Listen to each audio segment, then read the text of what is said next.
wraps up a full day of live and local sports talk. And that is the whole problem with aliens. You just can't trust them. Occasionally you meet a nice one, but usually they turn out to be some kind of big lizard. The Skraby Show starts now on 97.3 The Fan.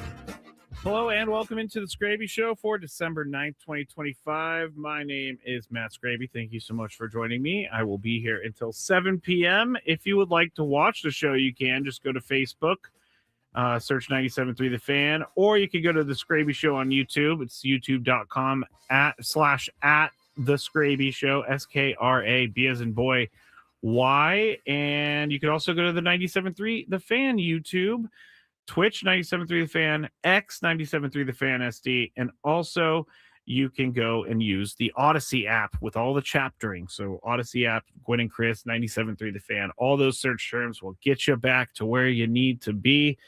And a lot happened today at the winter meetings. Well, I mean, I guess I should say a lot happened at the start of the day at the winter meetings, and then nothing really happened after that. If you are just tuning in or getting in your car after work, there were two big signings today, free agent signings. And one of them, Kyle Schwarber, Pirates did their best. They put their best foot forward and made him an offer. However, he's going to be staying with the Phillies. $150 million there. I believe 5 years on that one. Edwin Diaz, closer, formerly of the Mets. The trumpets are not going to sound at Citi Field anymore because they're going to be sounding at Dodger Stadium next season and the next 3 seasons. Edwin Diaz is now a Dodger. He signed for 3 years, $69 million. And I'm not even going to complain about a super team because I already did that last year. And it didn't really help with anything in the end. So I'm not going to go that route tonight. I'm not going to whine about the Dodgers signing everyone because I've already done it and nothing happened good for me. Everything bad happened. The Dodgers won the World Series. But I will say, you don't have to spend bajillion dollars to create a winning team. And we did see that last year during the regular season that any team can play bad baseball and open up the division. The Padres, if you don't remember, I went back and looked. The Padres were up 1 game in the NL West as late as August 23rd. So they were leading the division as late as August 23rd. And then, I believe that was the weekend that they went in and got swept by the Dodgers up in LA. Not 100% sure on that, but they were 1 game back on September 8th. So Sam Levitt said it earlier on Gwen and Chris. I'm saying it right now, and I've said it for a while. Not winning the division is going to haunt this 2025 Padres team because it was right there. It was right there. And the one thing that I will say about last year and what I learned, each year I learned something new about my baseball fandom. And last year, what I learned was that super teams can exist on paper, but they can also struggle in real life. And so that's what I'm going to hang my hat on. I'm gonna hang it on the fact that the Dodgers were good last year. They struggled. They were in a spot where another team could win the division. And so, Edwin Diaz is a good closer, a really good closer. He's making the most money for any closer in baseball and in history. But he can do those things where he ends up losing control. He can get a little squirrely on you. And I think with him being squirrely, we're going to see that a few times this coming year. But I will say, because I'm not even really angry anymore at the Dodgers signing everyone, quote unquote, because why should I get upset about something that a league doesn't see a problem in? Now, In the next segment, I'm going to go over some of my ideas that I'm going to present to Rob Manfred. Hopefully, he'll listen. But I came up with some different ideas as to how you can get a salary floor because I looked at all the numbers last night and this morning, and the bottom feeders, as Dave Roberts said, last week, the bottom feeders are the problem more so than the big spenders. The big spenders are a problem for their own reasons, meaning other teams just cannot compete with the Dodgers and sign as many players as they have for the amount of money that they have. And I know that people are going to tell me, well, yeah, any team could do that. No, not any team can do that. It's just not possible. And that's where people go wrong. And that's where the league goes wrong. Well, if other teams were to offer those contracts, there's not other teams don't have unlimited money coming in from other countries like Japan because they have three of the biggest stars on their team are from Japan: Roki Sasaki, Shohei Ohtani, and Yoshinobu Yamamoto. So I don't buy into that narrative at all that other teams can do the same thing. It's just not true. And everyone who's saying it is true are not really paying attention, because how do you see this and you're like, okay, the Dodgers last year signed the biggest name on the free agent reliever market in Tanner Scott for a lot of money. There's not a penalty for them. And that's the problem. Because if, Tanner Scott did not work out last year for the Dodgers, and they're still paying him a lot of money. But the team that won the World Series and had the highest payroll by millions of dollars, this is where it goes wrong for me. They should not be able to, in back-to-back years, bring in closers that are the closer of the offseason, free agent-wise. They should not be able to do that. That's where the problem is. And I don't know why Rob Manfred thinks this is a good thing for baseball. It's not a good thing for baseball. Again, I'm not complaining about it because I think that the Dodgers are going to run away with it. But there is no team in baseball, maybe the Mets because of Steve Cohen's money, and the Yankees, which the Yankees say they don't have a lot of money, which I really don't understand how that's possible because they're one of the most valuable sports franchises in the entire world. But there's only like one team, I'll say the Mets, that could do this, that could sign in back-to-back years the closer of the free agency class. And I just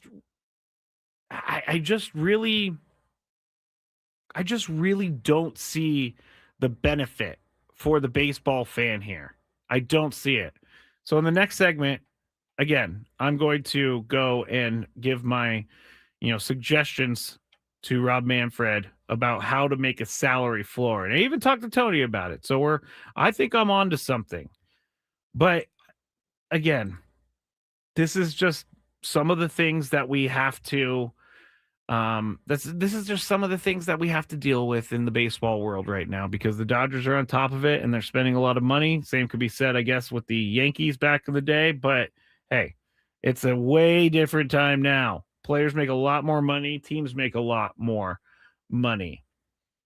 And Rod said, prediction, Robert Suarez on his way to the Mets. I'm fine with that, please. I mean, I would rather have him in the AL. Robert Suarez is not getting as many looks, and it's probably because of his age a little bit. He's 35, but it's, who knows? Maybe the market on Robert Suarez is not great, and he ends up coming back to the Padres for a cheaper price. Who knows about that? But out there at the winter meetings, the big talk is about Edwin Diaz becoming a Dodger. Kyle Schwarber, we already knew he was going to be a Philly, so I'm not too surprised there. But Edwin Diaz becoming a Dodger is a little bit surprising. Now, Sam Levitt, he is out there at the winter meetings. All of our coverage, if you want to see what he's been doing, go to our Twitter at 97.3 The Fan SD, and you'll be able to see all those videos. But Sam Levitt caught up with Dennis Lin earlier today, and the new thing is exploring a Nick Pivetta trade. And we've talked about it, but here's Dennis Lin was the one who wrote the report about this. So he was the one with the information. Here is Dennis Lin talking about them exploring a trade for Nick Pivetta. Well, I wouldn't say they're necessarily shopping him. They're definitely listening on him. And the number one thing when you say the Padres are listening is AJ Preller always listens on everybody. I mean, he famously said, I think at one of these winter meetings, if I can get 2 Tatises for 1 Tatis, I'll always listen. But the thing is, the Padres don't have a lot of money to spend. Maybe we're all speculating here, right? But just informed speculation, maybe $10 to $20 million. That's not a lot of money given the price of starting pitching on the open market, trade market. So I think the question is, if not Pivetta, who would they trade to kind of free up money to fill out this roster? Because right now it's a little bit unbalanced in the starting rotation, as everyone knows. And Pivetta is going to make $19 million, $20 million next year, and probably going to walk after the year, assuming he has a decent year and stays healthy. So that's something they're going to consider, something they are considering, from what I understand. And I wouldn't call it likely, but again, the question is, who would they trade if not him? That was Dennis Lin of The Athletic with Sam Levitt earlier today talking about Nick Pivetta and who would they try. I mean, it's a great question because they don't really have many major league caliber players that they can trade and maybe fill some of the needs in more than one area, except for Nick Pivetta coming off of a career year. But he is jumping from $1 million to he's jumping from $1 million, and you heard Dennis Lin, $19 or $20 million coming up this year, which he's worth it because he was the team's best pitcher last year. But I get why AJ Preller would listen to some of these things. I get why he would consider something like that because you can fill multiple needs. But I also, at the same time, I guess maybe that's why I'm not a great fantasy football GM I did win a fantasy baseball championship back-to-back years, so maybe I know what I'm talking about. Just kidding. But I wouldn't want to trade a guy that's coming off of a career year when I need starting pitching.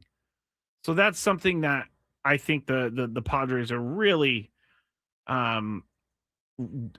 wrestling with is, do we give up something that we need for a bunch of different players that can actually fill in at different spots? And I don't even know how much you're going to get back for Nick Pivetta. I don't know if you're going to get I don't know if you're going to get a major league ready player that's going to make a difference this year for Nick Pivetta. So I don't see it happening, but I can't say that I don't think it will happen because anytime I think something's not going to happen, it ends up happening.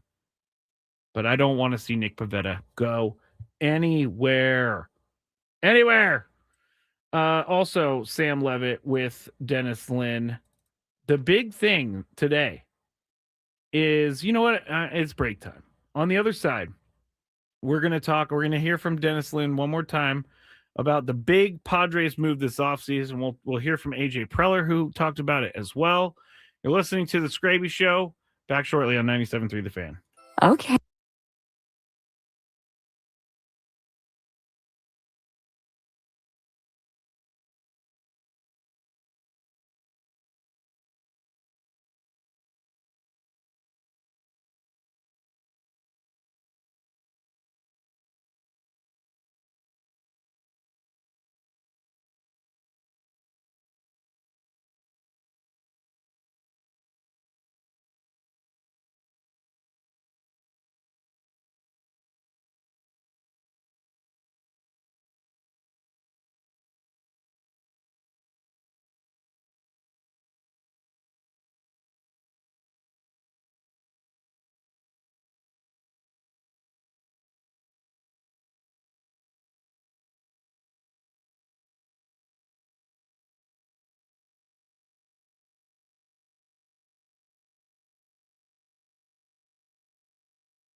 Matt Skraby back with you here on 97.3 The Fan.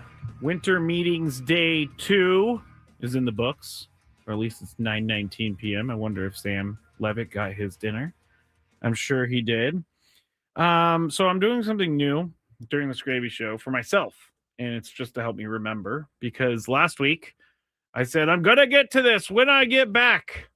And then I got back, and I never got to it. And I always remember on my drive home, I always remember like, hey, shoot, you didn't do what you said you were going to do.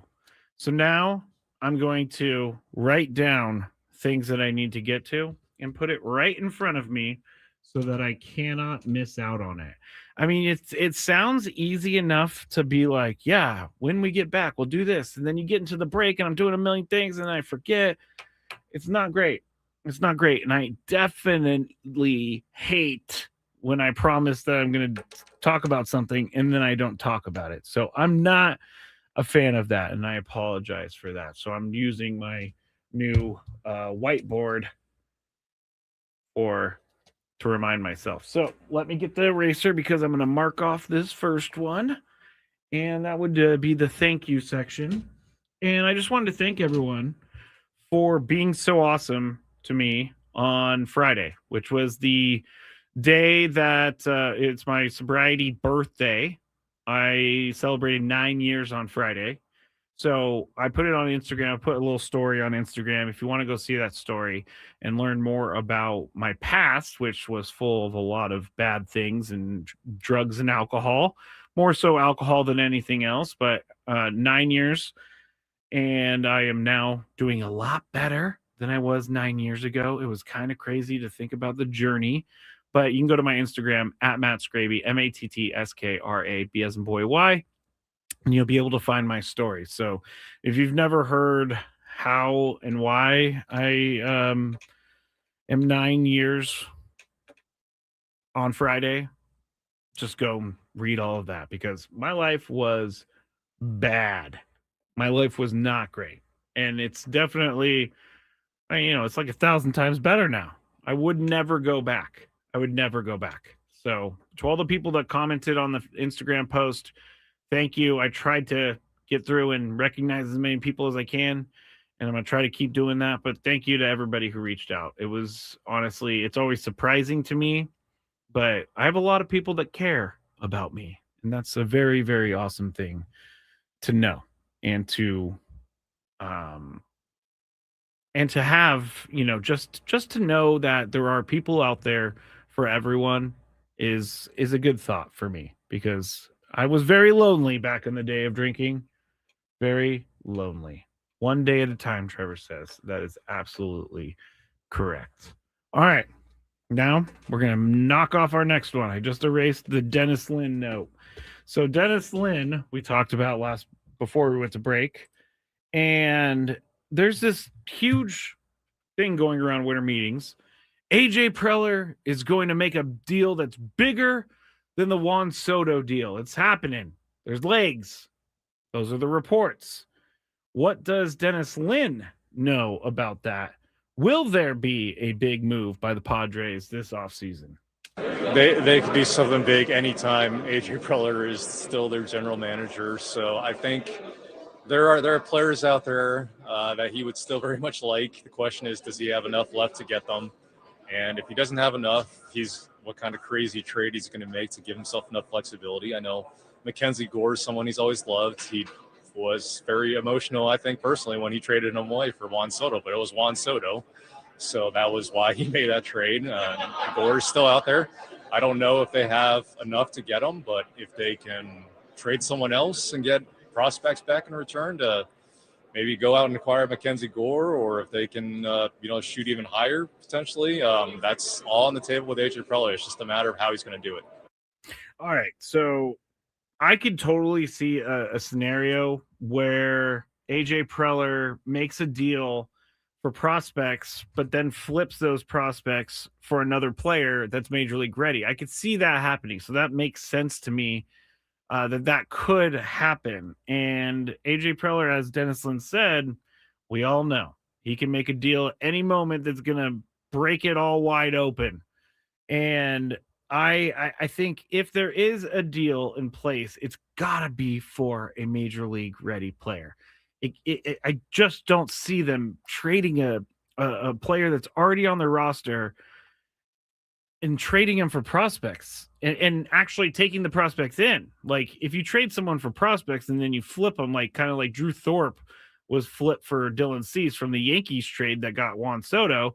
Drew Thorpe helped get Dylan Cease, so I can understand that. In a world where they acquire prospects, I would never expect those prospects to ever be a part of the Padres system because they're just a means to an end. And if there is a big move this offseason, it will not surprise me, but I do not see it being with the name Fernando Tatis Jr., Manny Machado, Xander Bogaerts, Jackson Merrill. I just don't see it. Now, Jake Cronenworth on one hand, I think that he is getting some interest as well, but those three, Manny, Xander, or those four, Manny, Xander, Fernando, and Jackson Merrill, I just don't see them trading those guys, at least right now. I just really hope they never trade them. All right. There's the Dennis Lynn. Now we got the MLB Network. I'm on track, guys. I'm on track. MLB Network had AJ Preller on today, and they had to, which, by the way, they MLB Network posted it like this. Padres Pobo and GM AJ Preller responds to the rumors regarding a potential big trade at the winter meetings. I've never heard of Pobo, but it's a president of baseball operations. I thought that was a funny little abbreviation. But anyway, Padres Pobo and GM AJ Preller talks to the MLB Network crew about the rumors regarding a potential big trade at the winter meetings.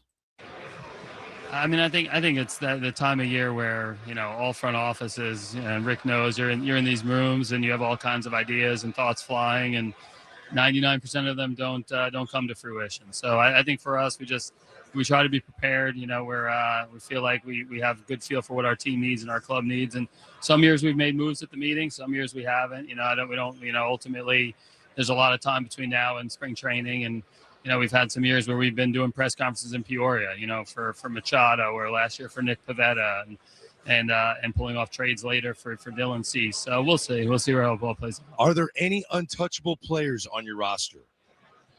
Yeah, I mean, again, like anything, you want to listen. I mean, you want to be able to listen to hear what people are going to say. That's the only way to find out more information and hear what's out there. But we like our team. You know, I mean, we've had a club that's been in the playoffs now back-to-back years, and a team over the last, you know, four out of the last 6 in the playoffs with a chance to win the World Series. And you only do that with really good players on the field. We've got a great foundation, a great group. And, you know, ultimately it's nice to go into these meetings looking to fill a few different specific holes and not, you know, looking to revamp the whole thing. I'm a big body language guy. I was watching when you put that front end, and I was trying to read him because he was looking at nothing, no reaction to it. So what does that mean? No, I'm saying we're not going to know. He could be. I'm a big body language. I watch in the morning when you do that D-Rose snorkeling thing, and you got you know, some of that stuff you pull off, and I've got different thoughts for you based on some of the stuff I watch. So, all right, I'm watching you too, D-Rose. All right. All right, that's pretty funny, actually. But AJ Preller doing what AJ Preller does, and that's not answer the question while trying to answer the question. But he's smart. Sam and Tony said it earlier. You never say someone's untouchable because you never know what someone's willing to give you for a player. You can always listen. And this is why I would not be a good GM at all, because I'm terrified to make a bad trade. And this is all through fantasy sports that I'm talking, but I am always terrified to make a bad trade. And it just seems really, really, there's a lot of pressure on a GM to make a trade work, or else you're just going to be that joke of that team's fans forever. AJ Preller makes trades work. And it seems like lately the trades have been working better than not working. So I think AJ, you know, he's right too. Things have happened with the Padres here all the way up until spring training, until like a couple weeks before the season actually begins. So again, I can't really be too upset that no moves are being made, because this is just status quo for the Padres. This is just status quo. I did tell you I was going to present this idea about how to get a salary floor for Major League Baseball, and I am going to do that. Also, on the other side, Quentin Jammer tweeted something out, former Charger. He tweeted something out that is crazy. I just never thought about it like this. So we'll go over my ideas for a salary floor in Major League Baseball. We'll also talk about that Quentin Jammer thing. And we will have a daily gripe on the other side. One more segment to go on the Skraby Show, 97.3 The Fan. Ben and Woods on the Fan. And then there's all these different desserts to choose from. Ben goes, Woodsy, guess what I'm going to get? And I look through and I'm like, on a chocolate cake? He's like, no. Well, what about the strawberry dish? No. And I go, there's no way you're ordering butterscotch pudding. One of my all-time favorites. Because I you're love not butterscotch. 100 years old, Love right? butterscotch pudding. Who doesn't love Donnie, butterscotch? fix me up a bowl of butterscotch pudding. Listen to Ben and Woods weekdays from 6 to 10 a.m. on 97.3 The Fan. Okay, I only have 30 seconds here, so let's talk about how fast time moves. You know, you weren't thinking about getting another car, then suddenly it's time to replace it. Or it's time for your daughter's quinceañera. Or time to start planning for retirement. That's why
Final segment here.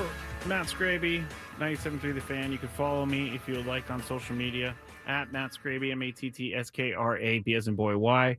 But really, I need more people on the YouTube because I'm trying to get to a certain level on the YouTube and I need some more subscribers. So this at the Skraby Show on YouTube, if you are willing to subscribe to this crazy guy over here. If you didn't see our Gwen and Chris overtime yesterday, I felt like it may have been our most lively overtime. And the first topic was Notre Dame crying about not being a part of the college football playoff, which I really do think is becoming worse and worse of a look all the time. But that wasn't really, that was the main topic. But we also talked about the big traffic jam that happened on Friday. That was crazy. And we talked about it during the overtime. So if you would like to hear what we had to say about that, Chris and Tony, they didn't have any problems with the traffic because they didn't deal with it at all. I did. My dad did. Many people I know did. Some of you probably, no, not probably, did sit through that traffic. And here, the gist of the conversation was, we know and want to be sensitive to the situation that was happening and that life is precious. We do. But we were just asking questions about when does the majority overrule the minority. And there were people, I was seeing someone on Reddit saying their son broke their arm and they were trying to get to the hospital and they couldn't get there. And so they had to sit in traffic for like 4 or 5 hours. But it's pretty crazy to think about a major freeway being shut down from like 11:30 to 8 p.m. and all of the people that were just stuck, like lost. There were people saying they lost jobs. There were people saying they missed flights trying to get to the airport. Like, it was a mess. And again, I understand when that there was a life on the line. And I'm not saying that they shouldn't have done what they did. I honestly don't know what the playbook should be on this. I really don't. And I know that some people are going to say certain things. I'm not going to go in that direction. I'm just not sure what the playbook is for this. Because you got to think, like, the city's flow, traffic flow, is important, especially on a Friday night when, people are trying to get places. And again, all of that sometimes is small in the scheme of the big things. But still, anyway, we talked about it on the overtime. I thought it was kind of an interesting conversation. So go to the Gwen and Chris YouTube at Gwen and Chris SD, and you will find it there. All right. The salary floor idea. Now, the reason I say salary floor instead of a salary cap is because the bottom feeders of the league are more of a problem than the teams that are spending at the top. Because you have teams like in 2025, if we're looking at total cash spent throughout the year. Actually, the Dodgers, that's really funny. The Dodgers are second. The Mets they had more total cash spent last year at $394 million, which is kind of crazy to me. Anyway, the bottom of the list is just too low. They're not making a dent, or even, let me put it this way. Players aren't thinking about signing there because they know they're not going to get a real offer from these teams. These teams are trying to keep their payroll as low as possible. They're trying to keep their payroll under a certain amount. So here's the 2025. I finally got the right thing here. Total payroll last year for the Miami Marlins, they were the bottom of the league. $67.8 million. 67.8. So when I'm saying that the floor is the problem, it's because that team right there has already eliminated themselves from signing any sort of player with any sort of contract. It doesn't even need to be a superstar contract. These teams are not they're not giving players options to go to certain places. So the players that are, going to command a lot of money naturally gravitate towards the top of the league. They gravitate towards the Dodgers and the Mets and the Phillies and the Blue Jays. So if you're a team that's at the bottom, you've already told the big name free agents, we are not going to sign you. So here was my idea. Because if in my weird way of thinking, I was thinking if you had a salary floor, that would mean that teams have to spend a certain amount of money, which means that all players can choose, or that all teams can make a legitimate offer to a player instead of only that player looking at like 2 or 3 teams being able to afford them. So Edwin Diaz's 3 years, $69 million contract is more than what the Marlins paid their players last year. That's crazy to me. That is crazy. So here's the idea. You take the previous year average, and in this case, we're just taking 2025 average, which was around the for the total payroll of each team, around $176 million was the average. I rounded everything on these. And then I said, why not? They have this whole percentage thing for the luxury tax. Why not put a percentage thing on the salary floor that I'm trying to champion? And so you take 30% of 176 million, that's 52.8 million. So then you take the 176 minus 52.8, you get $123.2 million. The salary floor in my example is going to be $123.2 million. How many teams were under that number last year? 7, starting with the Reds, 119 million. And the Reds made the playoffs. And they got the Nationals, the Guardians. They made the playoffs too. The Rays, the Pirates, the White Sox, the A's, and then the Marlins. But if you have a salary floor of $123.2 million in this loose example, that means that the Marlins are going to have to spend over 50, I don't know, I'm doing math in my head, $56 million more. That could be several players that would it be able to make money and make money that they're worth, but not have to just look at the Dodgers, the Mets, and the Yankees, the Blue Jays, those teams at the top to go to. That's why we're getting top heavy. Because like right now I'm looking on MLB Network and they have the best available free agents. Kyle Tucker, number 1. What teams has he been in on? The teams are the Blue Jays. I've seen the Yankees. I've seen the Dodgers. But basically what I'm saying, all the teams that are at the top already in payroll. The teams at the bottom aren't even considering Kyle Tucker, and Kyle Tucker isn't even considering those teams at the bottom. Because if you say, hey, Kyle Tucker, we would like you on the Cincinnati Reds.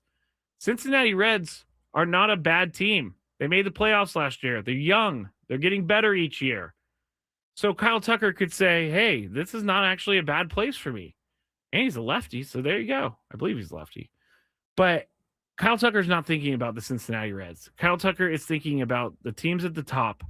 And if you were to force teams to spend a little bit more money, then Kyle Tucker may think about those teams in free agency. He's not going to think about the Nationals. I understand that. They're a bad team with no real, success ahead of them that we can see. The Guardians, playoff team usually every single year. But, I mean, the $100 million, that's not that much money that they've put into it. They won 88 games with $100 million.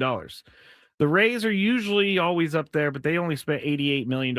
Up there, I'm saying, at the top of the standings. They're usually at the bottom of spending money. And then you got these are the true bottom feeders. The Pirates, the White Sox, the A's, and the Miami Marlins. That is, those 4 teams right there are the biggest issues. Because the Rays can at least keep themselves competitive. Those teams at the bottom are just collecting that. A coworker used to tell me.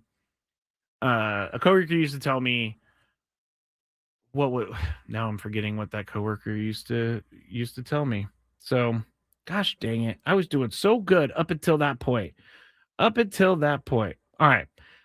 So I talked to Tony about this as well, and Tony was like, "Hey, no, that's too low. $123 million is way too low for a salary floor." And I was kind of shocked about that because I'm already getting the Marlins to spend over $50 million just to get the salary floor.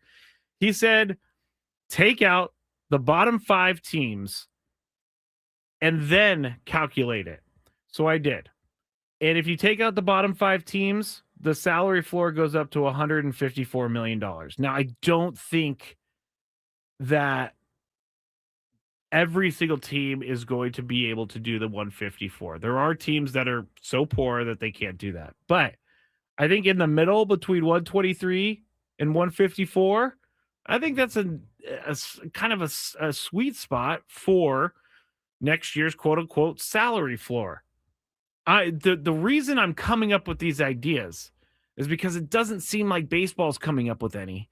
And that took me about 20 minutes earlier today to think up. So what I'm trying to prove is if I put 20 minutes into thinking about how to fix this, the people who actually run baseball can start coming up with some ideas. And I know it's not just as simple as, hey, you have to spend this amount of money. I know it's not like that. It's not that simple. There's politics involved. There's a lot of other things involved other than, hey, you now need to spend this amount of money. But again, Kyle Tucker may go to one of these teams because they need to hit their salary floor and they need to spend some money. And so Kyle Tucker instead goes to the Reds instead of the Dodgers, and everybody feels better about life. So again, very loose way of doing things. But again, I came up with that in 20 minutes, so baseball can do a little bit better in just 20 minutes. Oscar says, where are the Rockies? Surprisingly, and the Rockies signed a big deal with Chris Bryant. But the Rockies, $149 million. Oh, wait, no, that was the wrong one. Sorry. Got to go back to this one. To the total payroll allocations for 2025. I know the Rockies are up there, though. Not really up there. 22nd. They spent $127 million last year. So they just barely made the salary floor. But at least the Rockies are trying a little bit. Feel like they're trying just a little bit.